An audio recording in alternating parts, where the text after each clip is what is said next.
I'm not empathetic to like the whole like court system of, okay, now we got to bring him to court. Now we got to get a jury. What did I say yesterday? You brought up capital punishment. You're saying, anyone who's killed someone unarmed or done something unjust, just give them the death penalty. If you kill someone, you just kill them. It would just make things so much simpler. And I'm sorry if this is not your thing and you're easily like insulted, then just turn it off. Just turn it off because this is our podcast. All right, this is our podcast. Yeah, straight up. So and if you don't, and feel free to sound off on the comments below. Yeah, but that's just really how I feel. It just makes things so much simpler. And if I'm taking it to if I'm taking this conversation on a tangent, let me know, and you can bring it back. But that's just how I honestly feel. Because now we're getting complicated, and then we're gonna run into time, and then another situation's gonna happen. I just think that another situation's gonna happen, and this is gonna fall by the wayside. Right. That's something that you touched on earlier because we were talking about this before. Right. And like one of the things that we want to talk about this subject, but it's something that we don't want to hound on of what everyone's talking about. We don't want to talk about the looting. We don't want to talk about some of the negative outcomes of this thing. We want to talk about the positive things. Right. And what we can look forward to and what we want to change. Right. Right. Right. I definitely think, right now everyone's caught up in the moment, and historically we've seen that happen, in the 1992 riots after Rodney King was beat. That was honestly one of the first recorded, police brutality videos. Like, that was the first time a lot of people didn't know it happened until they saw that footage. Right. So that's what like ignited that. Of course, there was protests in the past, and there's always been police brutality, in this country, off camera. I can't even imagine, but it seems that this has been a consistent problem, and people protest, we get passionate, and then we get caught back into our lives. And, some people who are black, like myself, we have to go back into the reality outside of like the revolution that's kind of happening right now. People are looking at that, and they're caught up in the moment. But we have to look at what can we do after the protests are over. I definitely support protest, but it can't be the only thing. It's a part of the movement for change. So like what you said, there has to be actual action. There has to be legislation. Right. I saw someone, I wish I can give the right credit, but someone tweeted that this year we'll need the biggest youth voter turnout of all time for things to change. And that's realistically, as well as obviously protests are a good thing. And so you need to get the knowledge out there. You got to get people talking about it. But then after that, there has to be real change on paper. And I think that's where, and it sounds kind of cheesy at this point, but it really comes down to really being active voting and figuring out the right people in your local jurisdiction, your own congressman, your own everything. That's exactly what Killer Mike said. Yeah. That's essentially what he said. Yeah. He said you got to beat him not with violence, you got to beat him with I forgot the term, but it was dope. But that's exactly he said it very articulate. That's exactly what he said. Yeah. He said it he said you got to strategize. You got to go home, you got to plan, and you got to strategize. Right. Stop burning down y'all's own property. That's essentially what he said. And then just going back to what you're saying, and this is maybe on a smaller scale, but you guys see that video? There was a police officer, sheriff, in Flint, Michigan. Okay. And people are mad, right? As they should. And he pretty much said it just like this. He goes, guys, listen, that officer, speaking about Derek Chauvin, is not me. Right. I am not him. I don't even relate to this guy. That is not who I stand for. And he pretty much said it just like that, real somber. He goes, I will join you in this rally. We're going to do this together. And instead of them like saying, F you, blah, blah, blah, and attack him, which could have happened, they actually were empowered. So, I think it's going to be tough, man. I'm going to be honest with you, because you say, so essentially it's going to have to come from the top down, correct? In general terms, I think the opposite. Bottom up. Bottom up? Yeah, it's got to be the people that pressure the top, if that's what you mean. Well, I think top down and bottom up, but I get what you're saying. Obviously, when you look at, Trump and his, I don't even know what to call cronies? It. Sure. And like that just adds to the fire and why everyone's so upset. Because not only is this an important issue, but people don't feel heard about what the issue is, and it's being ignored or out or completely dismissed. It sounds like to me that tell me if I'm wrong, that you gotta it's about people caring. People have to care. People have to care. But enough people have to care. Is that what you guys mean? Enough people have to care, And enough people have to turn up and vote for the people who believe in these things. Right. That's really what it comes down to. And it's not as sexy as going out and protesting. Right. But that's where real change sexy comes protesting. Is protesting sexy? In the sense of man, these photos that I've been seeing of people kneeling in front of the cops. It's I'm a photographer. From a photographer's perspective, the It's photos sexy. that are coming from these protests are fantastic. right. So Dude. that's why people think It's that's glorious. sexy. Like people like It's the idea glorious. of being an It's activist. heroic. Right. Yeah. Right. You get those glamour shots of the dude putting his fist in the air with a fire behind him. Yeah. That's intense and epic. Going to a voting booth doesn't have the same effect. Right. But that's the only you way. could. I mean, it could be like before you But it actually, really don't. puts down in the ballot. But it's never like that. It's never like It's that. always a chore. It's one of It's those. always a chore, and they make it so hard to do it. And it's a Yeah. whole other thing. Right. I Well, mean, So, what do you think? Like, how does that happen? Like, remember he was alluding to, it starts from the bottom up.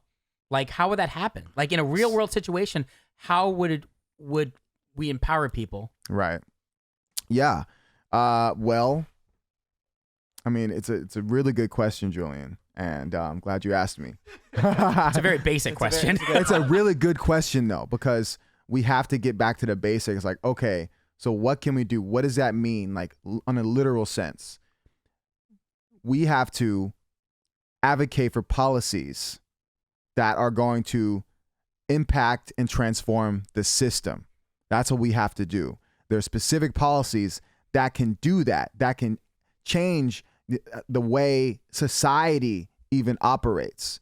There's a law in New York. I don't know when it was passed. It was, I would assume, within the last 5 years. But it's this law where if you call someone an illegal alien, you can get fined up to $250,000. And Google this, fact check me. But this law, what that does is it demands respect for a group of people. It's systematically demanding their respect for a group of people, and the society will respond. The society will adjust. So 50 years from now, you won't see people just calling, Mexicans or immigrant Hispanics illegal aliens, because it's degrading. It dehumanizes them, as a human. So just imagine if there was laws that specifically were for black people to prevent this from happening to George Floyd. We can get creative. For example, if a police officer kills an unarmed black man, no matter what, he's looking at 25 years, like no negotiation, 25 years. Now that's to what life. I'm talking about. That's what you're talking about. You're talking Yes. about capital punishment. I don't believe in the death penalty, because I want to create a society it's not about two wrongs make a right. Like, you kill people, so we killed you. It's about we have to push something else. So I'm not about the death penalty, but I am about people getting punishment, and hopefully creating a system in prison where it's more of a rehabilitation, not a cage. I think you're more empathetic. I just think you're more empathetic. Well, yeah, I mean, Because here's the thing. Hold on, because what you're saying is great, but number one, when you murder someone, I mean, I really don't think there should be any rehabilitation right there. But also, like, I also think about the space, the money that it costs to keep that person in jail. I'm looking at all that. Again, it depends on the crime, but a crime like that, I really don't think there's no conversation there. I mean, I think we have to keep it, as humanistic as possible. Yes, it might be a burden financially to keep someone alive, but that person, like I told you last week, that person has the capability to change and do better. Like, if they're in prison, there's been people that have killed people when they were 19 years old and they're 45 now. They have a degree. They're writing books out. I mean, I don't know. To focus on personal growth for people. Again, to situation though, a guy like that. Derek, What? He's not about David? Derek? Yeah. The guy who killed George Floyd? Yeah. What about him? I don't think there's any hope for him. That's just what I think. I think there's hope for everybody. I think there's hope for everyone. That's my underlying thing. We disagree on that. But at the end of the day, he needs to be punished. So Consequences. There needs to be consequences, right? That's a better word.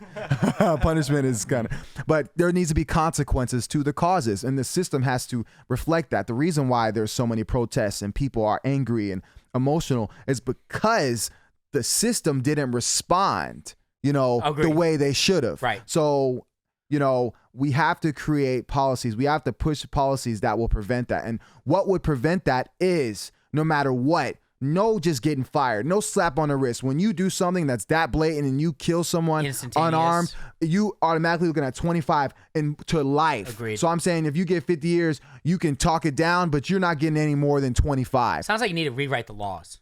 Yeah, the laws need to be rewritten. Specifically for this situation. Specifically for the situation, specifically for a group of people that are disproportionately killed unarmed. What that would do, it sets a tone for cops, any cop with any views, whether they're Republican, conservative, liberal. It prevents them from being so careless with killing people. In general. Agreed. So that guy, if he knew that, man, I'm going to actually get in trouble, I'm going to actually go to jail, he would not kill I might George need to Floyd. rethink what I'm doing here. Exactly. That video. The reason why you won't see that as much of white people is because there's consequences. I mean, and just the fact that, white people, they have social capital, they have a higher economic floor than black people. When a white cop is dealing with white people, he doesn't know who they're dealing with. That kid that he's dealing with could be the son of a corporation that will crush him. But when he looks at black people, he can bet money that he does not have to worry about anything from us economically that's going to hurt him, and us demanding a system to hurt him. He's not going to have to worry about that. You know what I mean? I agree with that. So, if there has to be policies to further back what you're saying, if those policies hypothetically were in place, that could have saved that man's life, because let's just say hypothetically, Derek Chauvin, right, wasn't listening, because he wasn't listening to anyone. You like, we saw the video, the bystanders were like, dude, you're on his neck. You know what I'm saying? 2 minutes, 3 minutes, 5 minutes in. And that Asian dude, Tu Tao, if you guys look at the video, he was giving him a pass. He was actually baiting the bystanders. If those laws were in place, I think he would be more aware to look out for his partner, be like, yo, what are you doing? The whole time, I don't even think he turned his head to even look at what he was doing. I don't think he cared. Right. There was 1 second where they were like, yo, look at this. And he did a good, I would say 2.5 seconds kind of looking at it. And it was this was when I'm pretty sure George Floyd was passed out, whether close to 9 he was minutes. Passed out and about to die and transitioned to death. It was when he wasn't talking and begging for his life. I remember that Asian guy, he looked and then kind of just went back to back up. It didn't even register in his brain, maybe these people are right. It's, it's honestly, it's deep, man. I mean, it's deep when we talk about America and injustice and how, the nature in police enforcement are, there are great cops out there, but the bad cops that are doing these things, how many of them have gotten away with these things without the good cops speaking out about it? So we need more people speaking out. But it's like a frat. So the police enforcement, it's like a band of brothers. And if one brother is doing something messed up, it's extremely frowned upon to call them out and be like, yo, bro, I'm reporting this to the head chief. You're going to be condemned. You're going to be condemned, and you're going to get bullied. It's real, bro. Actually, fact check me. Actually, I don't know the term, but there's a code. There's an actual code for that. Of course. It's like a gang. It's no different, right? It's no different. And so when snitching. It's snitching in its own way. It's snitching in its own way. Bro, I know you saw this, but bro, don't even worry about it. This guy's a loser. This guy was just robbing something. He didn't deserve to live anyways. They don't want to be the 6'9". But you get what I'm saying? If they snitch, they would be the 6'9". I'm being serious. If they would snitch. If people are playing at home, this is now the 4th podcast. You just brought them what up. I'm saying, I mean, essentially, this is what a gang. I mean, if you look at it, because there's a code, certain code. If you break that code, that's what you're looking for. Let's give an example. How about Edward Snowden? Instead of 6'9", 6'9" was part of the issue. Let's talk about Edward Snowden. Yes. He whistleblower for corruption that was happening, and he noticed it's not like he was part of it and accepted it. He said, whoa, what the hell is this? And I'm speaking out about it. Whistleblower, not a snitch. You know what I mean? Snitch it's a bad connotation. It means, to me, a snitch is you have to be a part of the bull crap. If you're a good cop and you're not a part of it, but you see it go down, you're not a snitch. But Right, no, I agree. But I mean, how do they, the people within his, of course, they're you know, going how to do think they that's the within way his they look at it. infrastructure, That's the way they're how going to they look at it. Right. That's why. I guess. Yeah. You're right.